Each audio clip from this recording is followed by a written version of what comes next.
Nada más que antes, si me acompañan en oración para que pues el Señor también nos guíe y nos dé entendimiento.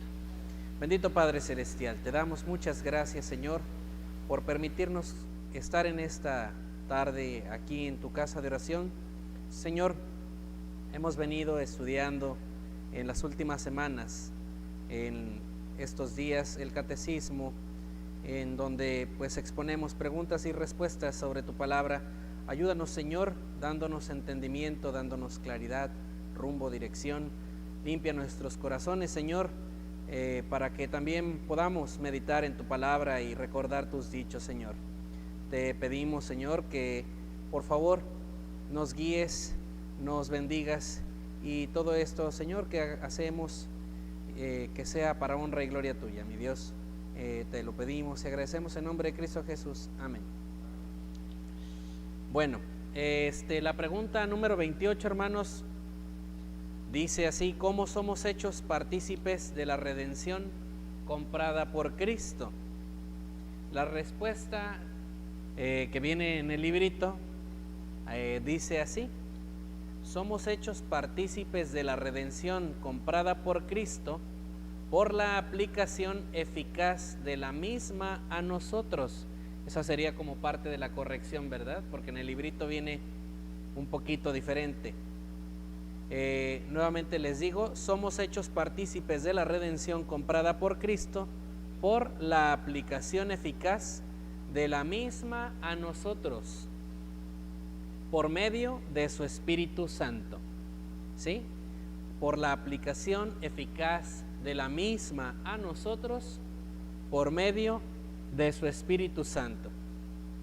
El versículo de memoria que nos ocupa para la próxima semana, sabemos que ya se ha empezado a un poquito más largo, ¿verdad? Ya están un poquito más largos, pero solamente es uno, y es Tito 3, del 4 al 7, dice así: pero cuando se manifestó la bondad de Dios, nuestro Salvador, y su amor para con los hombres, nos salvó, no por obras de justicia que nosotros hubiéramos hecho, sino por su misericordia, por el lavamiento de la regeneración y por la renovación en el Espíritu Santo, el cual derramó en nosotros abundantemente por Jesucristo nuestro Salvador, para que, justificados por su gracia, viniésemos a ser herederos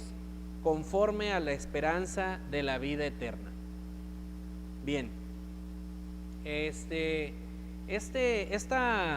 pregunta que me toca exponer en esta tarde-noche, es como el clímax de las dos anteriores, y para refrescar un poquito, nada menos que la palabra de Dios en Filipenses 2, del 6 al 9. Filipenses 2, del 6 al 9, narra muy bien el resumen de las dos preguntas anteriores, por así decirlo, ¿verdad? La exposición fue muy buena, creo que son dignas de estar revisando nuevamente para abundar un poquito más, pero aquí la palabra de Dios nos dice así en Filipenses 2, del 6 al 9: el cual, siendo en forma de Dios, no estimó el ser igual a Dios como cosa a que aferrarse, sino que se despojó a sí mismo, tomando forma de siervo, hecho semejante a los hombres, y estando en la condición de hombre, se humilló. Este es como aquí vemos pues contextualizada la pregunta 26, ¿verdad? Muy, muy claro. Asimismo, haciéndose obediente hasta la muerte y muerte de cruz, por lo cual Dios también le exaltó, que es la referencia o la alusión a la pregunta número 27 que se expuso la semana anterior. Lo exaltó hasta lo sumo y le dio un nombre que es sobre todo nombre. Entonces, esas dos son como sería, no quiero demeritar las dos exposiciones anteriores, pero este pasaje que acabamos de ver en Filipenses es como la síntesis de lo anterior, ¿verdad? De lo anterior que expusieron los hermanos. Ahora bien, yo estoy consciente que la mayoría de ustedes ya saben qué significa la palabra evangelio. La palabra evangelio, nuevamente, para quien a lo mejor todavía no lo recuerda, se le olvidó o algo así, se refiere a anunciar la buena noticia. En la antigüedad se utilizaba cuando un mensajero traía buenas noticias. Y si vemos con detenimiento la respuesta a la pregunta que acabamos de ver, la respuesta de esta pregunta 28, si vemos con detenimiento la respuesta a la pregunta de cómo somos partícipes de la redención de nuestro Señor Jesucristo, de que nuestro Señor Jesucristo trajo a sus escogidos, podemos ver con claridad que no existe una noticia que sea tan extraordinaria como esta. ¿Sí? Ahora, en la respuesta dice que somos partícipes. ¿Cómo somos partícipes? Dice en el libro de Efesios del 2, del 8 al 9, porque por gracia sois salvos por medio de la fe en Cristo.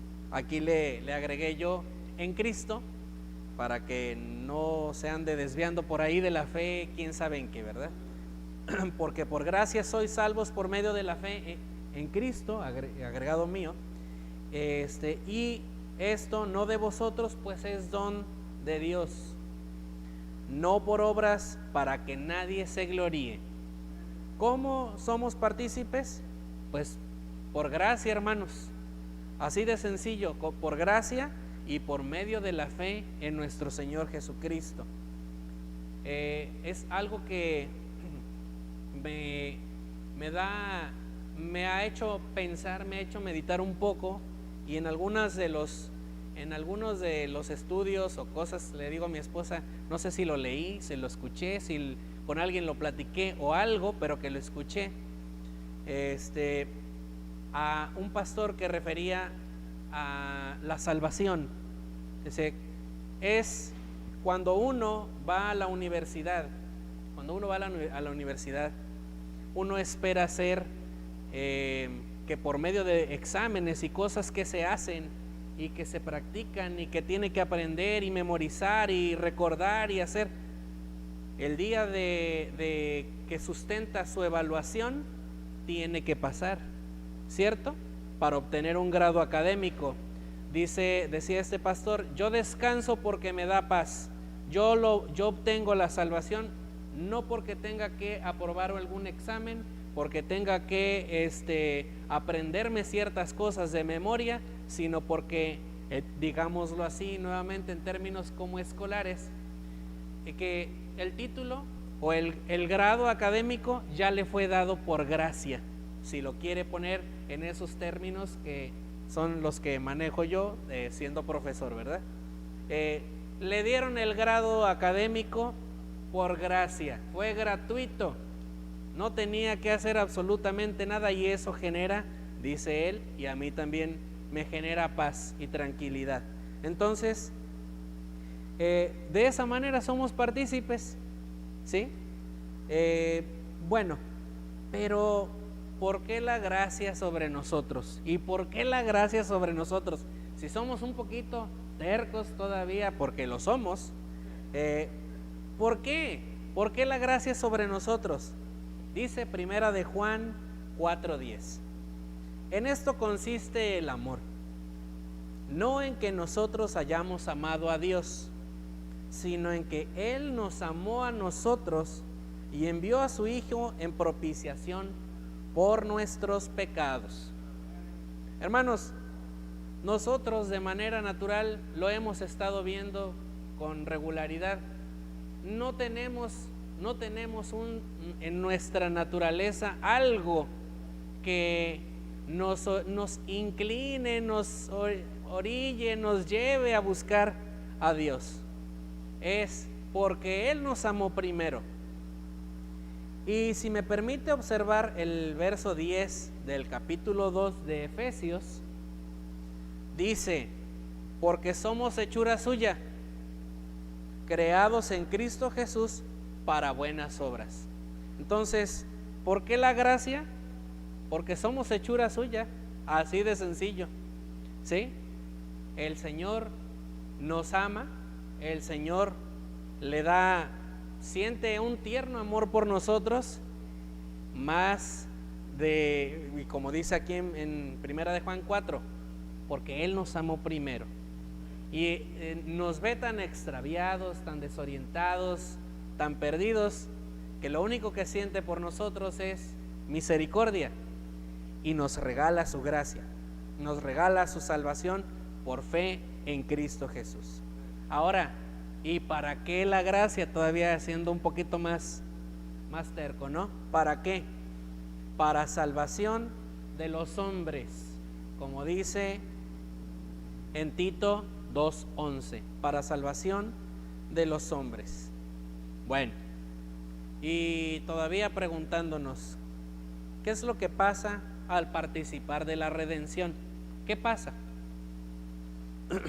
Al participar nosotros de la redención, Dios nos otorga una nueva vida, ¿sí? Si usted lo quiere asociar con algo que es más contextual y que el mundo promueve, es como si mucha gente fuésemos, bueno, ya no, espero la mayoría, y también quienes estén viendo en internet, pues son como los zombies, ¿verdad? Que nada más actúan, pues, respondiendo a su naturaleza. Dios no, Dios nos otorga una nueva vida, y dice Juan, el libro de Juan capítulo 1, versículo 12: mas a todos los que le recibieron, a los que creen en su nombre, les dio potestad de ser hechos hijos de Dios. Para que no nos confundamos cuando dicen por ahí que todos somos hermanos, porque todos somos creación suya, porque así hay gente que lo piensa, ¿verdad? Dice, a los que le recibieron, pero también a los que creen en su nombre. No nos confundamos, no confundamos la gimnasia con la magnesia. Les dio potestad de ser hechos hijos de Dios. Esa es la nueva naturaleza que nosotros tenemos. Juan capítulo 3, del 3 al 5, se recordarán ese pasaje muy, muy famoso, ¿no? En donde Nicodemo va y entrevista al Señor Jesús. Le dice en este apartado: de cierto te digo, que el que no naciere de nuevo no puede ver el reino de Dios. Y Nicodemo le dijo: ¿cómo puede un hombre nacer siendo viejo? Pues acá, ¿puede acaso entrar por segunda vez en el vientre de su madre y nacer? En Nicodemo es evidente que, siendo un maestro fariseo y maestro de la ley, no había entendido nada. Así que el Señor, misericordioso y además paciente, respondió, y haciendo énfasis, porque el desierto, lo vemos que es un énfasis, ¿verdad? No es que fuese tartamudo, es que estaba haciendo un énfasis. Mira, recuérdalo bien. De cierto te digo, que el que no naciere de agua y del Espíritu no puede entrar en el reino de Dios, ¿verdad? Así que nos volvemos seres renovados mediante la fe en Cristo Jesús, y todas las cosas son hechas nuevas. Como dice en 2 Corintios 5:17, de modo que si alguno está en Cristo, nueva criatura es. Las cosas viejas pasaron. He aquí, algunas son hechas nuevas. Sí dice así, ¿no? ¿No dice algunas? ¿Qué versión tendré yo que la mía no dice algunas? Dice todas, ¿verdad? Entonces tenemos que buscar que en realidad nuestra naturaleza sea como nos está diciendo nuestro Señor Jesucristo. Todas las cosas, todas, que nuestra manera de pensar, nuestra manera de ver la vida, nuestra manera de tratar las diferencias con los demás, la manera en que nos dirigimos, todo, no nada más las que se nos hacen más fáciles o las que me agradan o las que no. Pero bueno, muchos, no los que están aquí, porque los veo atentos, pero muchos podrán decirme, todo eso ya lo sé, ya lo entendí y por eso acepté a Cristo en mi corazón. Pero pongamos atención a las siguientes palabras de la respuesta que estamos viendo. Mediante la aplicación eficaz. Según el diccionario de la Real Academia de la Lengua Española, la palabra eficaz proviene de eficacia, que da la idea de tener la capacidad de lograr el efecto que se desea o se espera. ¿Sí? Ahora entonces, la pregunta sería, ¿qué espera o desea el Señor que logremos a través del Espíritu Santo? ¿Qué será lo que espera? ¿Esperará algo de nosotros? ¿O simplemente, ya lo acepté, ya soy salvo, ya todo lo demás, ya, que Dios haga, ¿no? Si es su voluntad, claro. Si no, pues ya soy salvo. Bueno, podemos leer en Gálatas 5, 22 y 23. Seguramente ya no lo sabemos, ¿verdad? De memoria. Que el fruto del Espíritu es amor, gozo, paz, paciencia, benignidad, bondad, fe, mansedumbre, templanza.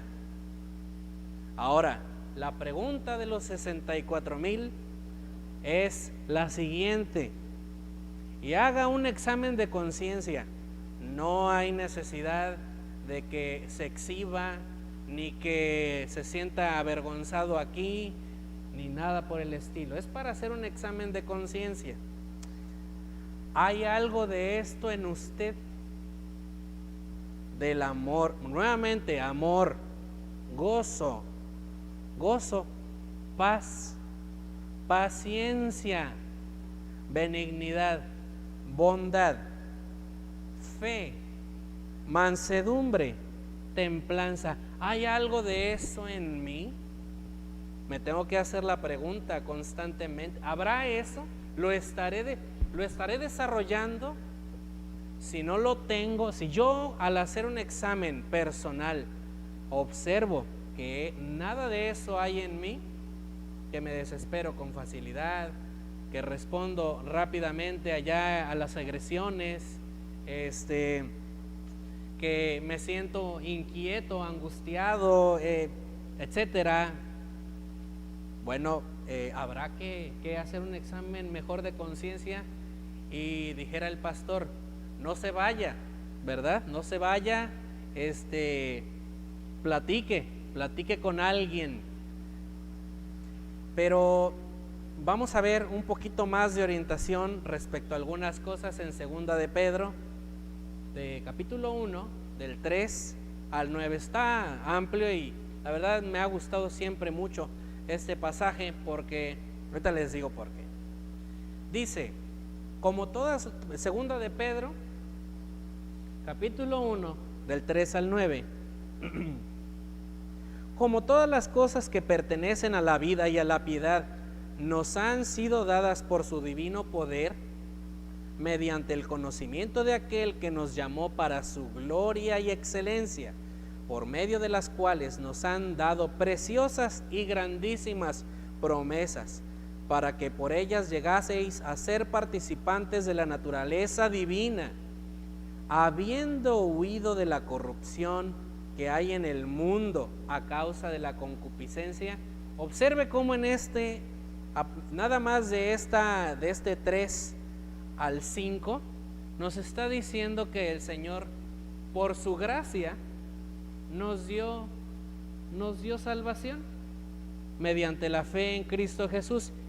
Y todos pudimos haber ya leído a estas alturas muchas promesas, y ahí las tengo, ahí medio las recuerdo algunas, sí, me acuerdo de algunas, pero luego, es que ahorita no.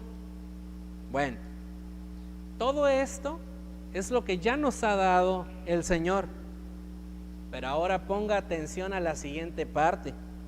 Vosotros también, ¿a quién le dice? Vosotros. ¿A quién se refiere? Al oyente, ¿verdad? Al creyente. Dice, poniendo toda diligencia. ¿Y qué es eso? ¿Qué será toda diligencia? Me di a la tarea de investigarlo también, para dejarlo facilito. Cuidado. La diligencia es cuidado y actividad en ejecutar algo con prontitud, agilidad, prisa.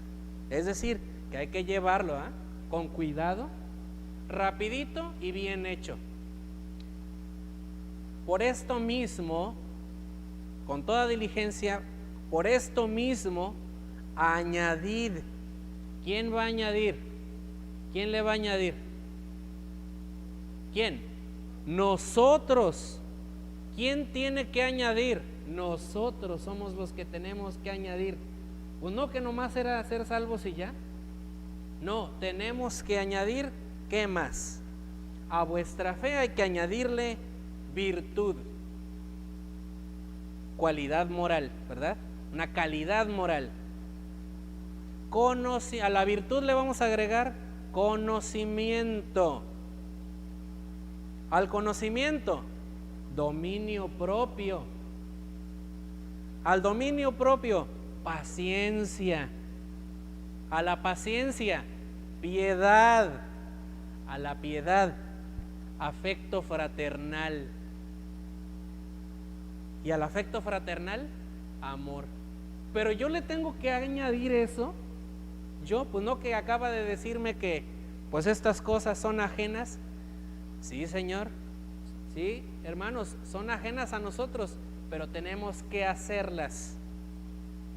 Cuando uno aprende cualquier oficio, cualquiera, uno no nace con esas cualidades, lo va desarrollando y lleva uno normalmente quien le instruya a lo largo de la vida.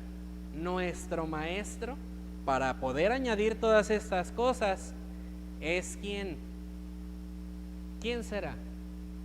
¿A quién nos dejó el Señor? ¿Quién nos va a ir guiando? ¿No? ¿Nadie? ¿El pastor?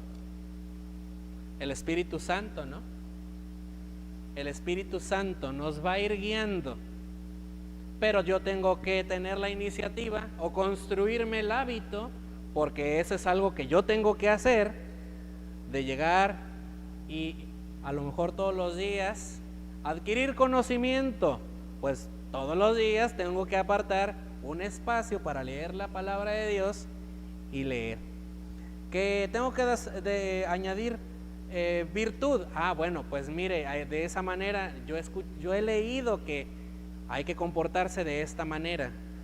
Que yo tengo que agregar dominio propio. Híjole, ¿cómo nos cuesta eso, verdad? Pero lo tengo que hacer. No, aquí no nos está diciendo en ningún momento que si a usted le parece bien. Es decir, si a usted le parece bien, añadid, no, es una orden. Es una orden es un pequeño sacrificio que nosotros tenemos que hacer para bien nuestro. A alguien también le escuchaba que decía, espero acordarme algún día, que cuando los niños son chiquitos y quiere uno alimentarlos correctamente y les tiene uno que dar verduras, las verduras no les entran. ¿Pero por qué se las da? ¿Por castigo o porque le hace bien? Pues porque le hace bien. Entonces lo está forzando. Hermanos, algunas de estas cosas van a tener que ser forzadas al principio. Y ese es el desarrollo bueno, yo es lo que entendí, ¿verdad? Lo que creo que he ido entendiendo en esta parte, y que no tenemos que empezar a construir hábitos diferentes.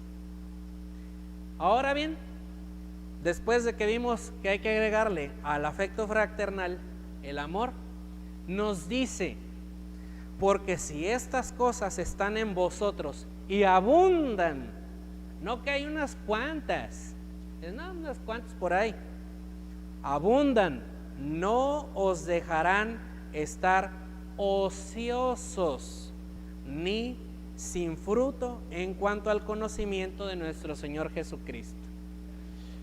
Hermanos,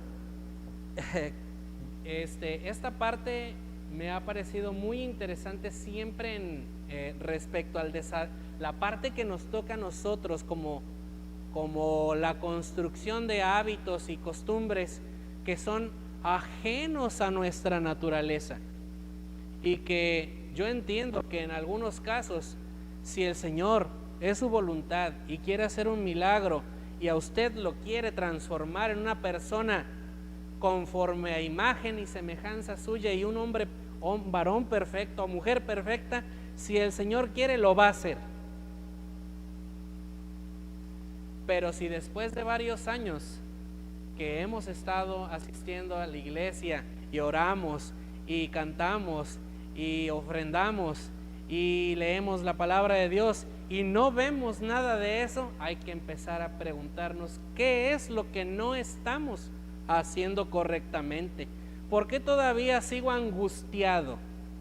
¿Por qué todavía tengo pleitos constantemente con mi prójimo? ¿Por qué me es más fácil sentirme, póngale lo que usted quiera, a cada quien, todos tenemos nuestras luchas y todos siempre en algún momento nos sentimos, dice aquí en la palabra, atraídos por nuestra concupiscencia? Pero si no desarrollamos el carácter, entonces vamos a ser ociosos. Es lo que está diciendo aquí. Pero el que no tiene estas cosas, dice, tiene la vista muy corta, no aprende, no ve, está sumergido en el mundo, está perdido en el mundo, es ciego, dice aquí, habiendo olvidado, porque ya lo olvidó, la purificación de sus antiguos pecados. Qué triste tener que recordar nuevamente que pues aquí en este mundo es mundo lleno de ingratitud y de pesar, y el Señor no me ayuda ya, y como hemos repasado, volvemos nuevamente a quejarnos constantemente de algo que ya no deberíamos quejarnos. La única ayuda digna de confianza para ser transformados, como ya lo comentaba hace ratito, es la infalible verdad de las Escrituras aplicadas por el Espíritu Santo. Un proceso de santificación que nos impulsa a ser más como Cristo y menos como nosotros mismos. Efesios 4, 1 al 2 y del 12 al 14, quisiera compartirles de una versión que pues últimamente ahí se le pusieron Dios habla hoy, porque es un lenguaje muy coloquial. Dice así: por esto yo, Efesios 4, es el capítulo 4, versículo 1, va a ser hasta el 14, pero voy a leer el 1 y el 2, y luego el 12 y el 14, ¿sí? Efesios 4 y del 1 al 2 y luego del 12 al 14. Dice: por esto yo, que estoy preso por la causa del Señor, está hablando Pablo, ¿verdad? Les ruego que se porten como deben hacerlo los que han sido llamados por Dios, como lo fueron ustedes. Y aquí nos dice cómo debemos ser. Sean humildes y amables, tengan paciencia y sopórtense unos a otros con amor. Otorgamiento de dones para el crecimiento de la iglesia. Bueno, a partir del 3 en adelante vienen los dones para que otorga el Espíritu de Dios, a que a todos nos han sido dados para el crecimiento de la iglesia. Vean, esta parte es muy importante porque tienen un propósito. Todas estas cosas que Dios nos ha dado tienen un propósito, y esto es que crezca su iglesia. Dice: así preparó a los del pueblo santo para un trabajo de servicio, para la edificación del cuerpo de Cristo, hasta que todos lleguemos a estar unidos por la fe y el conocimiento del Hijo de Dios, y alcancemos la edad adulta que corresponde a la plena madurez de Cristo. Ya no seremos como niños que cambian fácilmente de parecer y que son arrastrados por el viento de cualquier nueva enseñanza hasta dejarse engañar por gente astuta que anda por caminos equivocados. Hermanos, el exhorto pues en este pasaje es crecer hacia la madurez. Si lo vemos con el pasaje de Pedro, no nos dice, no celebra que únicamente seamos aceptos o que seamos herederos del reino de Dios, sino que también nos está diciendo, bueno, aquí está, pero también tienes cosas que hacer, no por obligación. O sea, ya te di el título académico, ya eres licenciado, pero ahora tienes que aprender, ¿verdad? Regresando un poquito a lo de el grado, ya el Señor nos dio su salvación. ¿Cómo es el pago de nosotros? ¿Regresando a nuestra vida antigua o esforzándonos en aprender a cumplir su voluntad? Porque se hace por amor. Las cosas se hacen por amor porque Él nos amó primero. Lo dice: todo lo que hacemos por nuestras propias fuerzas fracasa, incluyendo tratar de tener el fruto del Espíritu, porque no es algo natural en nosotros. No es algo natural en nosotros. Lo natural para nosotros es pecar. Así que, ¿quién nos va a guiar en este proceso? Juan 16, capítulo 16, versículos del 7 al 13. Igual, disculpen que haya utilizado esta versión, me pareció muy coloquial. A veces entenderlo de esa manera, espero que también sientan el mismo mensaje como lo sentí yo.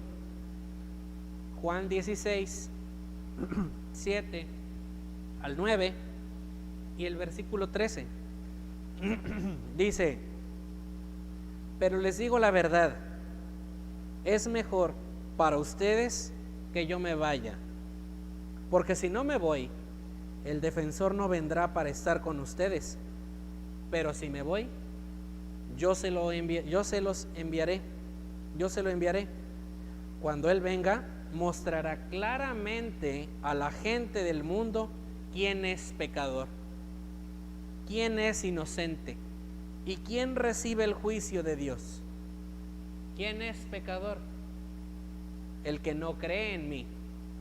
Cuando venga el Espíritu de verdad, de la verdad, Él los guiará a toda verdad, porque no hablará por su propia cuenta, sino que dirá todo lo que oiga y les hará saber las cosas que van a suceder.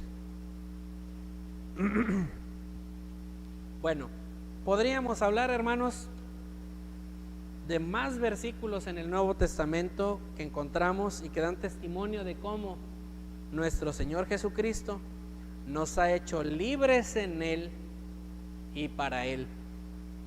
Sin embargo, recordemos que si la salvación que no merecemos es por gracia, también demanda de nosotros hacerla efectiva mediante la renovación de nuestro entendimiento, llevando todo pensamiento cautivo a la obediencia de nuestro Señor Jesucristo. Dios demanda de nosotros que estemos dispuestos a seguir la guía del Espíritu Santo para ser transformados cada vez más a la imagen de Cristo a través de la frecuente lectura de la palabra de Dios, de la oración ferviente, elevando nuestros estándares de aparente bondad a los estándares establecidos por Dios en su palabra. Si nosotros nos medimos en los estándares terrenales, es que soy más bueno que el otro porque ahora ya soy cristiano y ya soy salvo. Además, si ese es su estándar, andamos mal. Nuestro estándar debe ser la imagen de Dios. William Ames, en su libro La médula de la teología, William Ames fue un puritano inglés, dijo así: todo arte tiene sus reglas con las que concuerdan las obras de la persona que lo practica, siendo que vivir es la obra más noble de todas. No puede haber estudio más apropiado que el del arte de vivir, desde que el tipo de vida más elevado para el ser humano es el que se aproxima más estrechamente al Dios viviente y dador de vida. La naturaleza de la vida teológica es vivir para Dios. Los hombres viven para Dios cuando lo hacen de acuerdo a la voluntad de Dios, para su gloria y con Él obrando en ellos. Dios nos guíe y bendiga a todos, hermanos. Muchas gracias por su paciencia.